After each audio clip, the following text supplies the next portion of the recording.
Rail আসতেই সরে যায় দোকান, আর যেতেই আবার লাইনের উপর বসে পড়েন দোকানিরা। সপ্তাহের 7 দিনই এভাবে চলে বেচা কেনা। দেখতে মনে হতে পারে গ্রাম্য কোনো মেলা, যেখানে সামান্য কয়েকদিনের জন্য বসেছে হয়তো ভ্রাম্যমাণ হকাররা, কিন্তু না, এটা রাজধানীর জুরাইন এলাকার রেল লাইনে অবৈধভাবে গড়ে ওঠার ঝুঁকিপূর্ণ রেল মার্কেট। ঝুঁকিপূর্ণ মনে হয়, রেল স্টেশনের উপরে দোকানপাট নিয়ে বসে অনেক মা বোন ছোট ছোট বাচ্চা নিয়ে আসে, ঝুঁকিপূর্ণ অনেক। মনে করেন ঝুঁকি ওরকম, যেমন ট্রেন আসলে একটু ভয় ভয় লাগে। এই পয়সা মানুষই পার হতে পারছে না ভাই, এরকম ভাবে যে মানে গাড়ি চলাচল করে যে এরকম অ্যাক্সিডেন্ট হওয়ার কোনো ব্যাপারই না। প্রতিদিন বিকাল গড়াতেই এভাবে পুরো রেল লাইন জুড়ে বসে দোকান।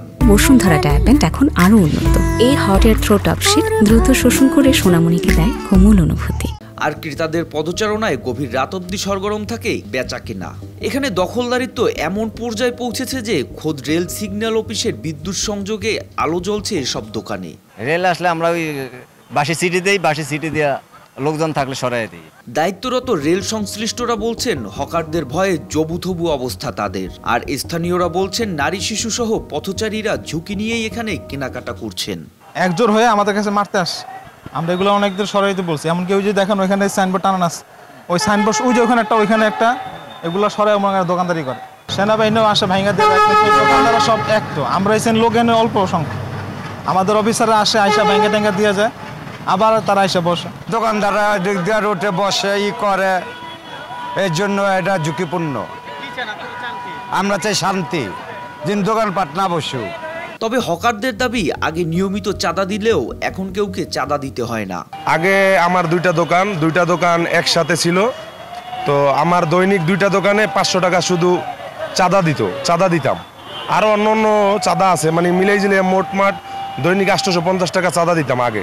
খোদ রাজধানীতে রেল লাইন সহ জমি এভাবে দখলে রাখার বিষয়ে রেলওয়ে সম্পত্তি কর্মকর্তা জানালেন, লাঞ্ছিত হওয়ার ভয় নিয়ে উদ্ধার অভিযান পরিচালনা করতে হয় তার। জুরাইন সেটা হলো আমার আগামী 2/12-তে একটা শিডিউল দেওয়া আছে। যদি সব কিছু স্বাভাবিক থাকে, পরিবেশ পরিস্থিতি স্বাভাবিক থাকে, তাহলে ইনশাল্লাহ হয়তো ওই তারিখে আমরা ওটা উচ্ছেদ করবো। আপনি যে বিষয়গুলো অবতারণা করেছেন, আমরা হয়তো ওটা ওভারকাম, আমরা হয়তো ডিসকানেক্ট করে আসি, আমার লোকজন নিয়ে গিয়ে পরক্ষণ দিতে অবশ্য কানেক্টেড হয়ে গেছে। আমার লোকজন আমি জানি না, তাই দিয়েছে। আর এইগুলো হলে অনেকটা রোগগুলো কেমন যেন একটা কি বলবো মারমুখী একটা ভাব তাদের ভিতরে লক্ষ্য করা যাচ্ছে।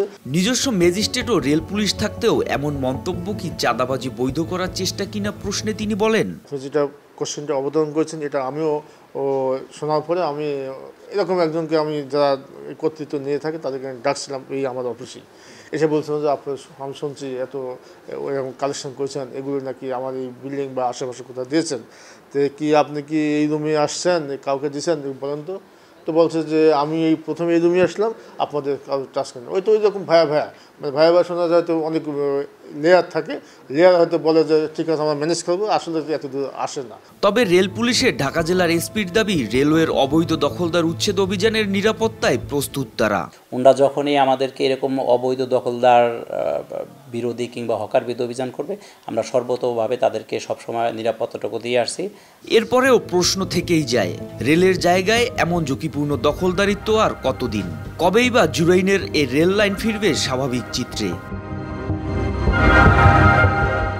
মোহাম্মদ সায়েম, RTV।